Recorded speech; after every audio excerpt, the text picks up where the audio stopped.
फुले मार्केटमधील transformer चोरणाऱ्या टोळीकडून police आणि नागरिकांवर दगडफेक. रात्रभर पाठलाग करून सदर बाजार पोलिसांनी नागरिकांच्या मदतीनं केले चौघांना जेरबंद.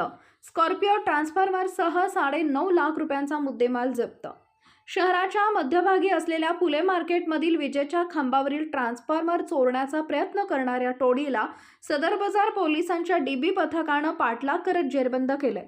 या टोळक्यानं पाठलाग करणाऱ्या पोलीस आणि नागरिकांच्या दिशेनं दगडफेक करत चाकूचा धाक दाखवत गल्लीबोळातून पळ काढत असतानाही पोलिसांनी चौघांच्या मुसक्या आवळत त्यांच्या ताब्यातून स्कॉर्पिओ ट्रान्सफॉर्मर आणि खंजीर असा 9,50,000 रुपयांचा मुद्देमाल जप्त केलाय.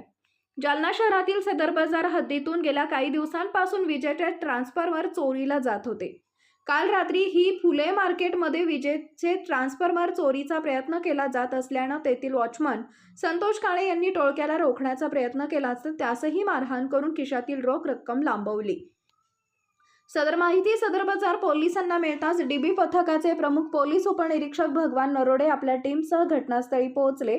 तेव्हा नागरिकांनी हारून इस्माईल कुरेशी, जितू सिंग उर्फ जितेंद्र टाक, राहणार औरंगाबाद, तर जालना येथील अर्जुन कलानी आणि किसन सिंग टाक या चौघांना पकडण्याचा प्रयत्न केला असता त्यांनी नागरिक आणि पोलिसांच्या दिशेनं दगडफेक करत चाकूचा धाक दाखवत पळून जाण्याचा प्रयत्न केला. मात्र पोलिसांनी नागरिकांच्या मदतीनं चौघांना बेड्या ठोकल्यात.